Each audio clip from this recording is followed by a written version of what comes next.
อันนี้เนาะเพิ่นเอิ้นว่าประชาศาสนาคริสต์เนาะโอ้ทุกข่อยเพิ่งเห็นเด้นี่เป็นนะมันบ่ได้เป็นตลาดมันก็คือบ้านคนอหยัง คือบ้านเมืองคนเฮ็ดเทือนเฮ็ดแม่นเพิ่นเฮ็ดครอบไว้แบบนี้กระดูกมันหยังก็อยู่นี่เบิดเนาะพี่น้องเอ้ยนั่นเด้บางท่านก็บ่ได้ปูกระโหลบ่ได้ติดกระเบื้องไว้บางท่านก็หาพังไว้แบบนี้เลยพี่น้องเอ้ย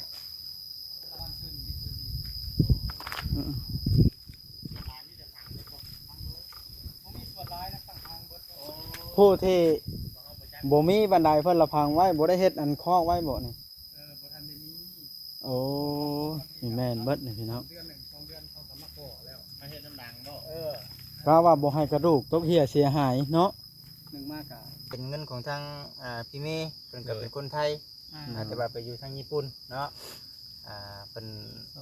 สุดช่วยให้ทางเอ้ยเก็บไว้เด้อเอ้ยเด้อหรือว่ารักษาเจ้าของนั่นแหละอันใดเนี่ยก็ถามทางอ้ายเพิ่นนำเดือนทีก็ได้นมมือเอาแล้วก็ขอบคุณทางพี่เมย์เนี่ยเด้อเนาะใจเพิ่นใจหลายอวยพรเพิ่นนะอวยพรให้เพิ่นได้เอาให้เพิ่นโตมาให้เพิ่นได้หาให้ได้ให้รวยให้หังให้มีเราก็ว่าบ่ออกไหนมันบ่คือในด้านคนมันต่ำเนาะบ่เป็นในด้านทุกอย่างธรรมดา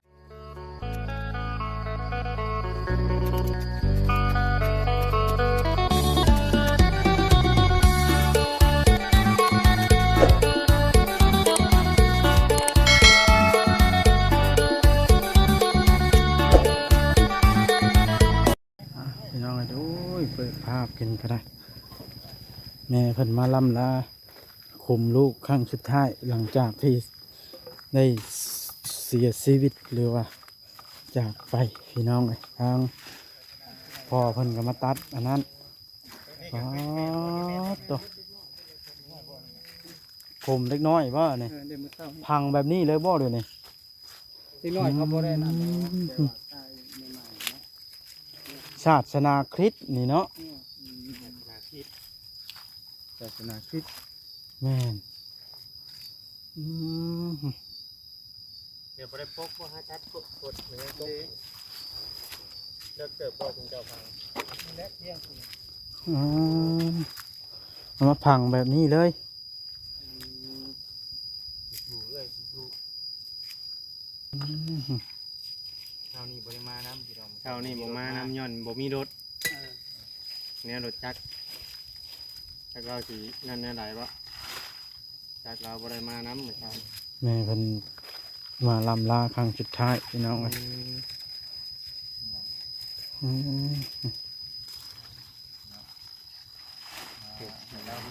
ว้เนาะอันไว้แบบนั้นน่ะผู้ที่เพิ่นมีเงินมีอันนั้นเนาะผู้ใหญ่ผู้หลักผู้ใหญ่โอ้ผู้รักผู้ใหญ่ผู้เพิ่นมีเนาะเอากะโหลมาปิดไว้ข้างแน่เนาะอันนี้เนาะผู้ใหญ่เพิ่นก็พังเอาเบิดกูคนบ่นี่บ่ได้จูดได้เผาเนาะมากันจะคนเมื่อเช้านี้น่ะ2อันนี้ข่อยกับลานบ่โอ้มาพุ่นพ่อนี้กับเจ้าหันได้จะได้จะชูไอ้เอ้ยเนาะ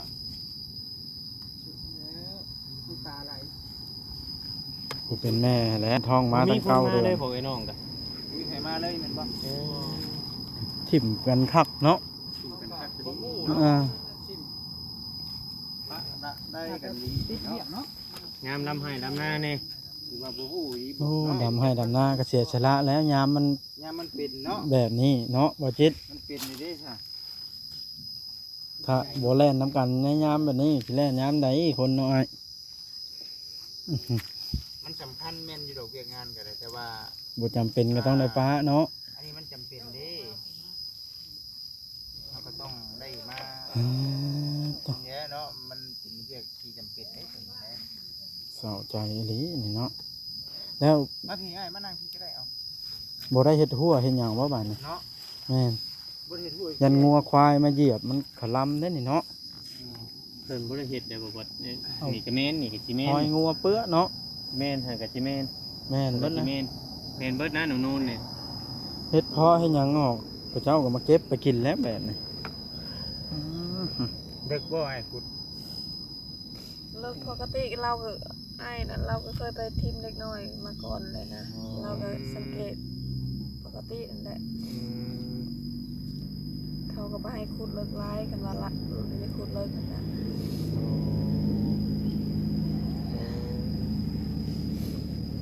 แม่แล้วป่านนี้เนาะโอ้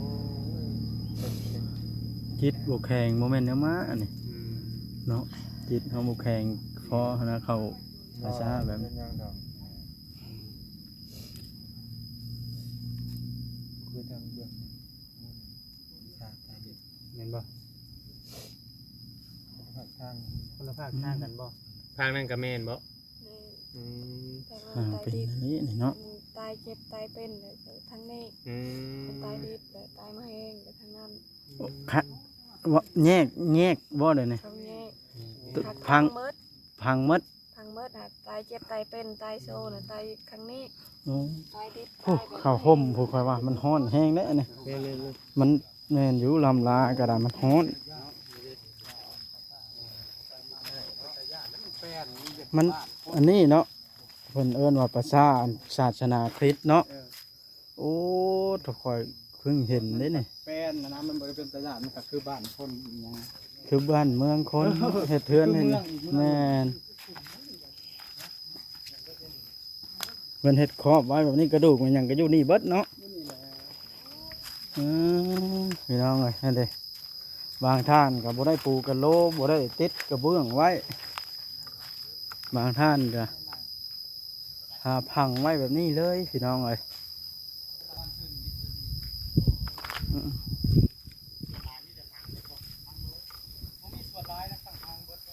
ผู้ที่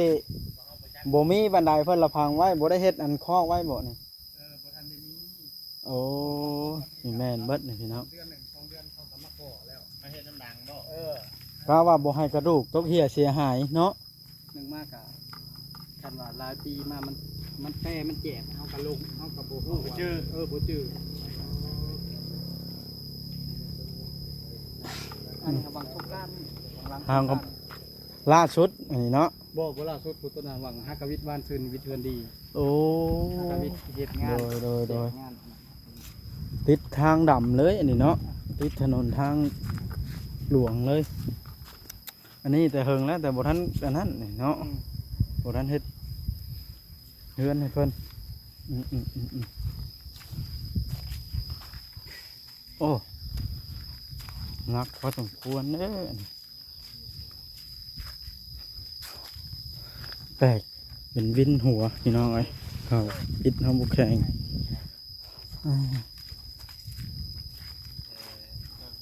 พากันเฮ็ดพากันช้างบัดนี้ได้เนาะมันเกิดเป็นนี่เกิดขึ้นนี่ดิผ้ามาพันปดปกไว้ เช้านี่น่ะบ่ได้เอาผ้ามาบ่ผ้าดื่มบ่ โอ้ยอะไรก็คิดมันคิดบ่ทันดอกนะ เนาะสองคนว่าข่อยก็หาก็เคยได้ยินนี่ ป ได้ ระ น้ ส อง บ บ่บ่ การณ์ประสบการณ์เรื่องแบบนี้เนาะมันแม่นประสบการณ์แนวอื่นประสบการณ์แนวแบบนี้ให้มันแบบ สองคนเลยติสองคนพากันมาเนาะเจ้าขับรถจักรแม่นรูป เปลี่ยนกันอุ้มนะครับเปลี่ยนกันคุดแล้วก็เปลี่ยน บ่ได้ปรุงก่อนบ่ปรุงแล้วเอาลงคุมเลย ก็อุ้มไว้น้ำก่อนนี่แล้วเปลี่ยนกันคุดแล้วก็คุดพอแล้วก็เอาลง คันวางไว้จังคุดเนี่ยโมเมนต์แนวบ่ กับบ่จักแล้วหา บ่มีไผจักนะบ่ง่ายๆใช่ หมายถึงว่าแบบว่ามันก็บ่ถึงขั้นว่ามันบ่ได้ใช้เวลาเฮิงมันก็บ่ได้นักก็บ่ได้ใช้เวลาเฮิงว่าเฮาคุด โอ้ยันว่ามันเป็นฮีตนะเราก็บ่เข้าใจกับเรื่องแบบนี้เนาะ แต่ว่าคือ ก็ส่วนละเด็กน้อยก็ไปเห็นบางคนก็แบบว่าได้ออกมาก็เบิ่งแบบว่าคลอดออกมาแล้วก็ตายเขาก็แว่ประสาทหรือบ่ได้มาเฮือนเขาก็แบบนี้แหละ อ๋อพวกไรอยู่ไห้อยู่นานบ่ อยู่ห้องหมอคือกันที่กูได้ออกมาในตายเขาก็มีแต่โทรบอกกันแล้วเขาก็มาหลับกันแบบ คือทางเพื่อนผู้นี้แบบบ่จักเนาะแบบบ่มีผู้ใดแบบ บ่มีที่พึ่งนะบ่มีที่พึ่งนะก็บ่มีผู้แนะนำแนวนั้นแนวนี้เนาะ บ้านเมืองก็คือเห็นแล้วมาผู้เดียวเนาะมาที่นี่ก็ได้ ก็เลยจักสิอาศัยไปเพิ่งผู้ใดผู้ที่ว่าเล่นเต้นเล่นให้ก็มีแต่เจ้านี่แม่นบ่ที่ว่า บ่งไวที่สุดก็ได้เนาะคือสิแม่นผู้ เป็นรถเป็นล่างก็ยืมรถเจ้านี่บ่ คนอื่นก็ญาติว่าเขาบ่ว่างบ่หยังขนาดเนาะ เห็นเขาบ่ว่างเห็นบ่ แบบว่ามันก็กระทันหันแน่ อืม เขาก็บ่ว่างบัดนี้ท่านว่าเป็นผู้ใหญ่ยังว่าได้ประกาศอิหยังขนาดยังว่าคนหับผู้มันก็ได้เอาไว้เป็นมื้อเป็นผ่านมื้อผ่านวัน โดย น้อย โดยโด ชั่วย คราว เนาะแม่นอยู่เด้อเนาะ อันนี้ก็แม่นเล่นทันเก่าที่ขี้ โอ้ ง่ายออกเด็กก็จะทางหลวง อ๋อแต่เจ้าอันอยู่มาโดนเติมเนาะรู้จักนั่นแหละเป็นใหญ่เป็นหยังได้ เขาอันเฮ็ดทางเส้นทางอันนี้เลย อืม ถึกคุ้มไผบ่จักแล้ว แม่นบ่บุกเลยแม่นบ่ ของไปเอาออกทันกับทันบ่ทันเนี่ยบ่จัก ที่ว่าหนทางนี่คือแม่นเบิดเลยหนทาง พอบ่ทันมันมีแต่พ่อแม่ให้ว่าให้ฟัง โอ้ตัดเลยเนาะหนทางกันเนาะผม มั บ่ น ย ก็ อม หักมันก็บ่ถึงขั้นว่าร้ายขนาดนี้ดอกแต่ว่ามันอาจสิมีอยู่แบบว่าถึกขนาดตัดทาง อืม โอ้ยเนาะ ก็คิดเบิ่งแต่ว่าเส้นทางนี่มันจักปีแล้วตั้งแต่เริ่มเอาเส้นทางที่เราจนได้เก้าบ่เส้นทางลูกเก้าแต่ว่า อืม จักปีทางเดิมทางเก่า ทางแดง ที่จริงก็ทั่วไปแล้วนี่น่ะเนาะ หลายปีอ่ะแชมบ้านน้อยๆแชมนี่น่ะหลายปีมันก็ยุบลงนะบ่ง่ายๆนะ คนน้อยบ่ได้เฮ็ดน้อยบ่ได้กระดูกข้อกระดูกครับมันใหญ่เฮากันจังว่าแต่ว่าดินหยกขุดลงไปบางเทื่อกันบ่ได้ก่อไปนี่หั่นลงลืมท่อเฉยได้ พ่อเนาะ ท่อเขาเฮ็ด คือว่าการที่เฮาก่อเฮาพูดขึ้นมาก่อนบ่ อันใด อันนี้การที่เป็นก่อแบบนี้ ก็ ก่อเต็งเลย ก็ก่อเต็งเทิงเลย เพราะว่าให้จื้อโอ้ มันก็ขุดซ้ำกันบ่ได้บางครั้งแบบว่าตัวมันหลายปีเนาะ10 ปีมันก็แจกเพียงเสมอเลย เคยอยู่บ่เคยพ่ออยู่บ่สมมุติว่าแบบว่าคุดซ้ำกัน เขาว่ามันก็สิเคย เคยบ่ ได้ยินอยู่แต่ว่าบ่ได้ยินแบบว่าดุขนาด โอ้ แต่ลีล้อหั่นแหละ เดี๋ยวว่ามันหลายปีเนาะ ต้อง เจอ เอาเนาะสู้ๆพาเพิ่นมามื้อนี้พี่น้องเอ้ยเนาะเพิ่นก็อยากมาเป็นครั้งสุดท้ายซะที่ว่ามาหา ตอนที่ว่ามาเอาน้องเพิ่นมาน่ะทางแม่เพิ่นบ่ได้มาเนาะ รถมานะมาแบบมา2 คน มา2คนเนาะฝนตกอยู่บ่ตรงนั้น บ่ บ่ต ได้ ก ตกเนาะ นับถือใจอ้ายผู้นี้เด้เพิ่น แล่นน้ำอะไรเนาะ แล่นน้ เล่น ำแต่ว่า เล่นเล่นน้ำไม่ดีติ แต่ได้นะขอ ตั้งแต่ไล่เลยแมันบ่โอ้ คิดไปเป็นนี่แหละขอยก็ยังเคยมีครอบครัวบางเถื่อมื้อหน้ามื้อในเฮากับบางเถื่อเฮาก็มีคนเบิ่งคนซอยเฮาคือกันหั่นนะ บางเทื่อบางทีบ่ผู้สร้างเลยเนาะ ทำไปแบบนี้แหละซอยกันสำซอยได้แหละ สำซอยได้ มื้อในเฮาตกไฟได้ถูกอ่ะเขาบ่ซอยกันบางเถื่อมีคนอื่นและซอยเฮาคือกัน เอาบุญเนาะ เอ อ้าย อ คนเฮามันบ่มีดีขึ้นตลอดไปได้บางเทื่อบางทีเนาะ แม่สิหวังแต่ว่าถ้าแต่ทวงบุญคุณนำเขามันบ่แม่นอันบุญที่เฮาซอยที่เฮาซอยครับบางเทื่อก็มีคนซอยเฮาคือกันครับคนไทยถ้าอยากว่าเฮาสิว่าเฮาเป็นในใดก็อย่านะเฮามั่นใจว่าเฮาบ่ได้เฮ็ดแนวบ่ดีเนาะเฮาก็ซอยกัน เลย มันบ่มีแต่ซะเนาะจังช่วย คนเว้านะที่ว่านะ มีน่ะผู้มาให้ความปรึกษาก็บอกเขาเจ้าไปเนาะอะไรแน่เฮ็ดแน่ เลย คือทางมาแล้วบ่ น้องแม่น้อง โอ้ครับเพิ่นก็บอกอยู่เนาะแม่นบ่บอกให้อ ก็ อก บ่ เล ได้ ย ว่าบ่ให้อยู่นะ โอ้แม่ จะ แม่ หักเว้าก็บ่ได้เว้าแต่น่ะดอกแบบว่าเว้าแบบว่าเป้งๆอยู่เว้าดังๆอยู่แต่ว่าบ่ได้เว้าใส่เขาตรงๆว่าแม่น โอ้ เนาะ แต่ว่า แบ กับบ เว้าใส่กับคนอื่นนี่ล่ะคนอื่นนะ เสียดสีเนาะ เสียดสีกันพอสิเข้าใจแล้วคนใหญ่เนาะ แต่หลักๆเลยคือแม่เลยเนาะแม่ย่า แต่ว่าน้องเพิ่นหั่นบ่ได้ว่าหยังได้มื้อน่ะคอยนั่งที่ตำหูมันขึ้นไป มันก็ยังขึ้นไปมันก็บ่ได้ว่าหยังนะ แม่นอยู่คนเฮาเนาะไผสิเปิดเผยออก สังคมแท้เนาะว่าจิต แม่นี่เป็นมันว่ากินข้าวก็ได้แค่กินข้าวอยู่หน้าอยู่วงเขาอันเฒ่ามองเขาเฮ็ดเวียกมันก็ว่าเอ้าคือบ่ใส่ติ๊บบ่มีว่าติ๊บอยู่พุ่นอยู่หน้าพุ่นมันก็ยังได้ว่าบ่เห็นว่ามันสิว่าบ่ให้อยู่ได้เฮือนกูแบบไอ้สิบ่ได้ยิน ส่วนใดมีผู้เดียวฮะ เออ แต่แม่ คันแม่ให้น้องสาวนั่นไล่เราก็ไล่เราก็พังแม่ มันบ่ไหล แม่นบ่ แต่ว่าเพิ่นเว้าว่ามีแค่ว่าอันมัน โทรมามันว่าอะไรเขานี้แท้ๆมันมาเองบัดมันคือบ่ไหลเขาคิดในใจโตมันมาเอง มันบ่กล้าแล้วเพิ่นโตไผก็ใหญ่แล้วเนาะ คันบ่คันว่าไหลกับมัน เว้าง่ายๆว่าเราก็อยาก เขาของเขา แล้วแม่นเราอยากให้ผู้นี้หา คิด เพราะวันมีบนอยู่บนเช้าอันนี้คือสิได้ไปใช้ยามผลใช่ไหม คือ ตอน คาทอกอีเนาะ แม่น อืม สิได้บัดยันบาปมันแน่เราก็ท้องกุ้งท้องหยัง เคยได้ แม่ กัน น แม่พี่น้องเอ้ย ใครก็เคยมีครอบครัวมาก่อนน่ะมันก็จำเป็นนะ แม่นแล้วอืมว่าแหละพี่น้องเอ้ยเนาะเอ้ามันกระเทินได้มาอยู่นี่แต่ก็เดี๋ยวเฮาก็สิเว้าให้พังเบิดนั่นแหละเนาะให้จบอยู่ในคลิปนี้แหละพี่น้องเอ้ยมื้อนี้ก็ได้เนาะได้อยู่แล้วเนาะได้ผ่านนี้เด้อเอาพี่น้องเอ้ยคือว่าเด้อมื้อนี้น่ะเนาะพอดีว่าทางบริษัทเองก็มีเงินเนาะจากทางผู้ใหญ่เพิ่นขั้นตอนแรกที่แรกก็ว่าสิพาเนาะน้อย เด็กน้อยไปห้องหมอแต่ว่ามันบ่ทวงบ่ทันเนาะมันบ่ทวงบ่ทันพี่น้องเอ้ยเนาะก็คือทางพ่อลุงเพิ่นกับแม่ป้าเนาะที่ทางฝรั่งเศสแต่ว่าอยู่ในส่วนนี้ก็เดี๋ยวบริษัทเองเก็บไว้ก่อนตัวตัวเงินจำนวนนี้เนาะเดี๋ยว เขายังบ่ได้ถามเพิ่น เดี๋ยวบริษัทเองสิไปถามทางลุงกับป้าเพิ่นว่าสิเฮ็ดจังไดเนาะแต่บัดที่นี่เนาะมีทางพี่มีเนาะหรือว่าเอ้ยมีอยู่ทางญี่ปุ่นนั่นแหละพี่น้องเอ้ยเนาะเป็นเงินของทางเอ้ยเป็นไว้นำบริษัทก็แต่โดนนานนั่นแหละเป็นบอกให้ทางบริษัทเองชื่อพระองค์พระอ้อมแน่ได้มาให้ หลายอย่างเนาะ หลายอย่างมื้อนี้ก็ได้บ่ได้ซื้อมื้อนี้เพราะว่าตั้งใจว่าสิเอาเพิ่นไปห้องหมออยู่แล้ว ในเมืองอยู่แล้ว แม่อยู่ในจำนวนเงิน 3-4 แสนก็สิเอาเงินให้ทั้งเอื้อยเราเนาะตัวนี้ก็เป็นพูดของทางเอื้อยเนาะ โดย ของทางพี่มีนี่สิให้ทางเอื้อยเพิ่นไว้เลยเพราะว่ามันเอื้อยเราก็ย้ำอยู่หั่นนะเด้อพี่น้องเด้อเนาะ ก็ได้ชื่ออยู่ชื่อกินไปก่อนว่าซั่นซะเฮ็ดอะไรคำว่าพอชักยากะชักผัวอะไรลูกใหม่เด้ แม่ เนาะ คนแม่น ผัวแม่ซะเฮาก็ ไป เนาะ แข็งแห้งหั่นนะ มีแต่เฮาก็อยากแนะนำเพิ่มเติมว่าอยากให้ กินไปทุกที่ แม่เอื้อยเพิ่นบ่อยากให้ไปลกกาดำหน้าซะก่อนช่วง ครับแนวกินนี่ได้ว่าแต่บ่มีลูกเด้นี่เจ้ากินพิษกรรมก็มีได้ผู้บางคน แล้วลูกบ่มีก็แต่ อุ้มลูกซ่อนรถไปน้ำเฮาเนี่ยเฮาก็ยังดึงเอาอยู่เลยยามันเป็นวินตกรถ มันได้กิน จนยังนอนอยู่เรื่อย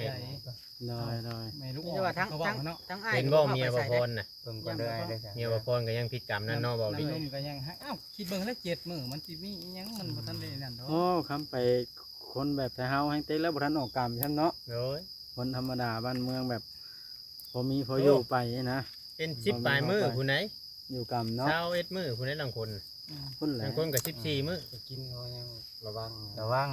เด้อหลายซะเนาะเดี๋ยวอันนี้ก็เป็นเงินของทาง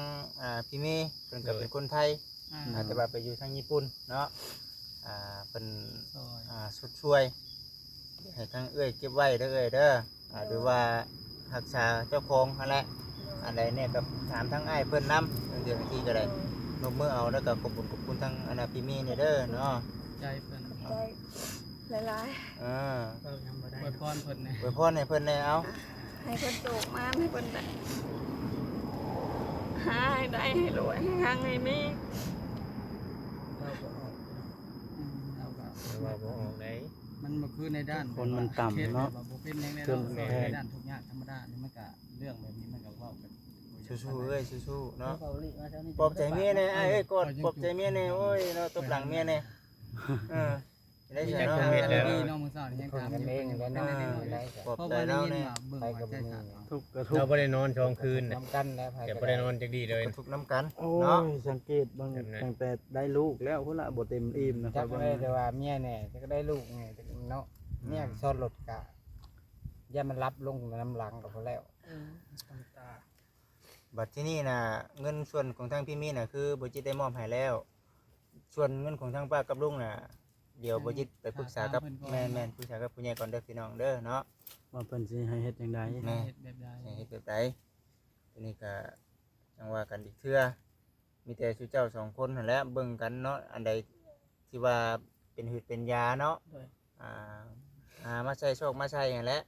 ไอ้ผู้เป็นแม่นี่แหละบาดนี่ น้ เนาะ แห้งๆ ท่านว่าเราสิเป็นกับน้ำผักผ่อนบ่เพียงพอแล้วเนาะบ่ได้รับได้นอน อืม ถ้าว่าเรื่องอื่นแล้วก็บ่ได้นะ ย่านเวลาก่อนลูกเสียเลือดเสียยางร้ายคือว่า อื เนี่ย ม อ้ายเพิ่นว่าสิเป็นลูกก้ารับจ้างได้ยินเมียเพิ่น บ่ ว่า บ่ไปก็อย่างนี้เด้นี่ เช้าเด้ ก็ อ ได้เด้บ่ ไปก็ยัง ไปก่อนเนาะ เบิ่งก่อนเบิ่งก่อน ดูแลไปก่อนดูแลกันไปก่อนจักมือจัก ยั ไร นบ่แน่ นะ เนาะแล้วเทื่อมื้ออื่นมื้อหยังได้จะได้มาอีกก็บ่จักเนาะแบบนี้ครับ เงินกับผู้รักผู้ใหญ่เพิ่นมอบให้เด้ทั้งๆที่เฮามาบัด ให้เบิ่งกันก่อนว่าง่ายๆซะ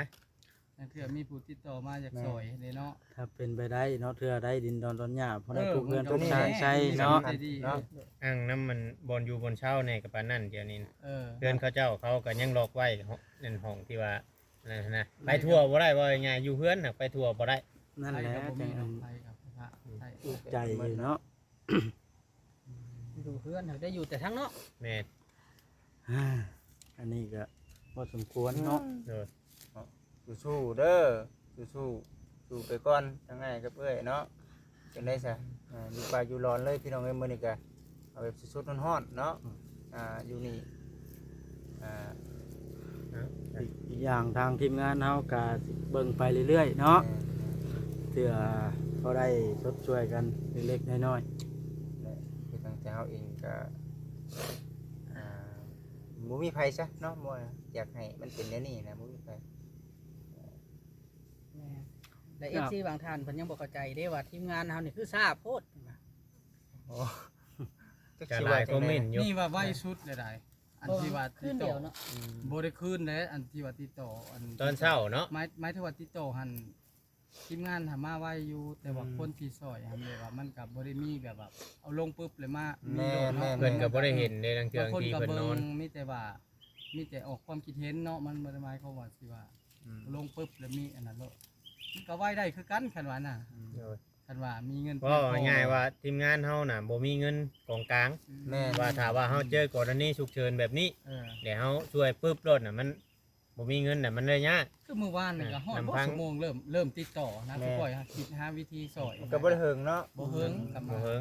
เฮาก็ออกมาโดดไล่ๆข่าวก็ออกมาโดดเมื่อวาน คือบ่จิตเองเนาะหรือว่าทั้งทีมงานคือเฮาอยู่แบบนี้ซะบางท่านเพิ่นก็ไปเปรียบเทียบใส่กับแบบช่องใหญ่ผู้ที่ว่าเพิ่นไปมีงบมีทุนแล้ว ๆมันมีเทินตั้งไว้อยู่แล้วเนาะ คือทั้งที่เฮาเองบัดบ่มีเงินสำรองพี่น้องเนาะ แม่นเลย บางท่านเพิ่นก็ฝากเงินไว้เนาะให้ไปอันน่ะเห็นครอบครัวใดที่ว่าจำเป็นนี่ก็ช่วยเด้อแต่ว่าคือทั้งที่เฮาเองบัดบ่ได้มีแบบนั้นเนาะ น้อย ส่วนมีก็เฉพาะในเงินเฮาเดินทางไปวันๆไปแบบนี้นะพี่น้องเนาะ โดย ช่วยได้ซ้ำที่ช่วยแบบนี้นะ โดย ตามกำลังของเจ้าของ แต่ว่าอันนี้ก็ถือว่าเจ้าของเฮ็ดดีที่สุดแล้วล่ะเนาะ น้อย นั่นแหละจังหวะจึงนั่นอยู่พี่น้องเลยมีแต่ว่าขอโทษขออภัยนำทุกไอ้เอื้อยแล้วมัน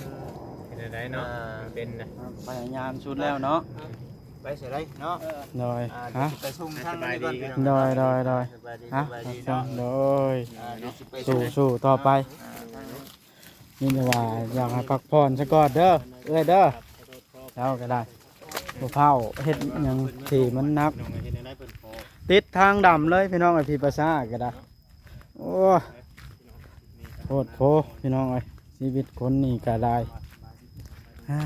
จบคลิปก่อนพี่น้องเอ้ยคลิปหน้าจังพบพ่อกันใหม่เนาะคลิปนี้ก็ได้สิได้จบคลิปลงซ้ำนี่แหละพี่น้องเอ้ย